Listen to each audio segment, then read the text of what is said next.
Hey everybody, thanks for tuning in and watching this video.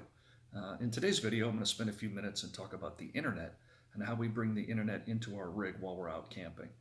Now, I was going to shoot this video during our last camping trip, but I ran out of time, so I'm actually sitting at the house. But nonetheless, I still wanted to spend a few minutes and talk a little bit about this topic. So we bring internet into our rig via cell signal, and we use two different hotspots that are on the rig. The first is the WineGuard Connect 2.0, which sits up on top of our rig. And then the second device that we use is this Nighthawk M1, which is more of a portable type hotspot. So I'll talk about each one of these in a little bit more detail, but each of these hotspots has its own data package. Both of them utilize AT&T and both have 100 gigabyte data packages associated with them. So let's talk a little bit more about the WineGuard. So the WineGuard has both a cellular antenna system in it, and it has a Wi-Fi booster system within it. We haven't used it as a Wi-Fi booster, but we do use it in its cellular mode. And for the most part, the device works really well. It does get a little bit problematic as the cell signal strength gets a little bit weaker. When the cell signal hits around 50-55% or lower, it has a tendency to drop the connection. And there's no real rhyme or reason as to when it's going to drop the connection, at least that I can't figure out. But the drops happen for anywhere from a few seconds to a few minutes. So if you're using the device in a weaker cell signal state, and you're trying to do critical events such as streaming for work or using video Skype calling or whatnot, just be prepared that it probably is more likely going to drop the internet connection. So I circumnavigate that by using the Nighthawk M1, right? And this is a really solid device. Haven't had any issues with it, even in the lower cell signal issues. So how I array our internet connections within the trailer is anything that I constitute as non-critical, which would be the video streaming devices, our non-work laptops, and our cell phones. I have those connected in through the WineGuard. And then I use the Nighthawk M1 for the more critical connections, which is anything I have to do for work. So let's talk a little bit about the data packages. So as I mentioned, each of these has their own 100 gigabyte plan. And the video streaming that we use, that we bring in through the WineGuard and do the video stream for our TVs and whatnot, that takes a lot of data. Right now, when we go out camping, we usually go out for 2 to 3 week stints and then come home for a couple months and then go back out again. And I would say that if we were out there on a full up month, that, at least for the streaming and watching TV and whatnot, we would exceed and use up those 100 gigabytes worth of data. Streaming does take up a lot. Now, we use Fire Sticks and we try to set those, so it brings in standard definition. But still, nonetheless, it just seems to eat a lot of data. Now, on the Nighthawk M1, that does all my work stuff. And I do a lot of video calling through the course of a day at work, and I work 5 days a week. And my average is about 3 gigabytes, a little less than 3 gigabytes of data a day. So in theory, this device would make it through a full up month.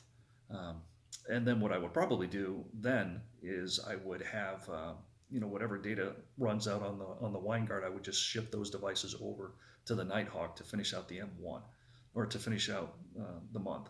So I think through the course of the two devices, the 200 gigabytes, I could probably make it through a month. I think 300 is probably a more solid number that you need to plan on if you're doing it full time.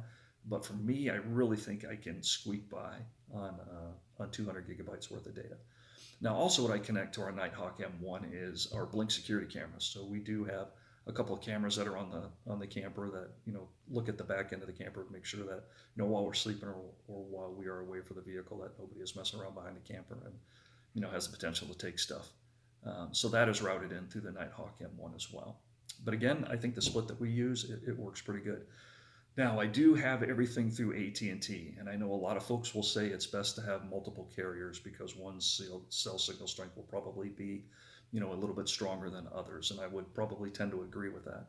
Now, if we're talking the WineGuard device, it can only operate through 3 different carriers, and that's through WineGuard itself, or AT&T, or Verizon. So those are the carriers that the WineGuard can use.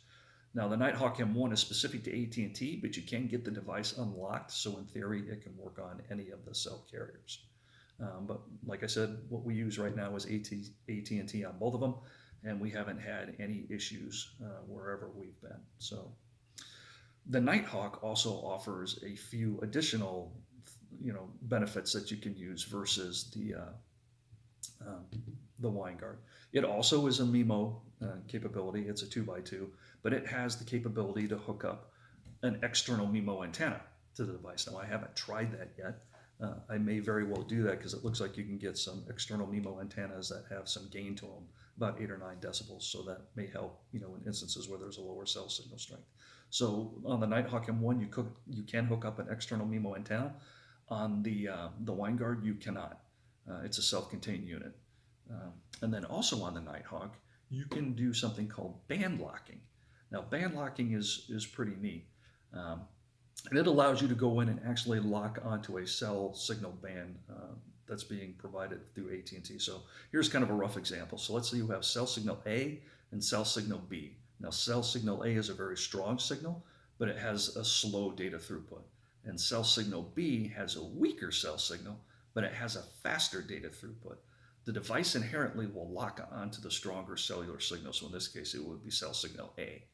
You can go in through the interface of the device and you can tell it to band lock onto cell signal B. So it will disregard that stronger cell signal. You can tell it to lock onto cell signal B, and you'll get that faster data throughput. So that's a pretty unique feature and nice feature through the Nighthawk M1. So that, in essence, is how we bring in the internet into our vehicle. Now, I guess, in those instances of the low cell signal strength, I could get an external cellular amplifier. I've thought about that. There are some pros and cons. The biggest one being, you lose the MIMO capability, but it may help out the Winegard in those instances where you have that lower cell signal. But like I said, I use the Winegard for our non-critical connections. So if it drops during the day for a few minutes, it's nothing major. But again, the Nighthawk M1 does a really good job. So maybe the Nighthawk M1 will do everything you want it to do. But in our instance, we operate the two independent devices primarily to get the extra bandwidth, to get those 200 gigabytes. The AT&T plan is only 100 gigabytes, so that's kind of the limiting factor. So that's how we do it. I'm not saying that our solution will work for you, but ours works pretty well. So just make sure that you do your research, make the smartest decision for yourself. And whatever decision you make, just make sure that you're always moving forward. So thanks for watching this video.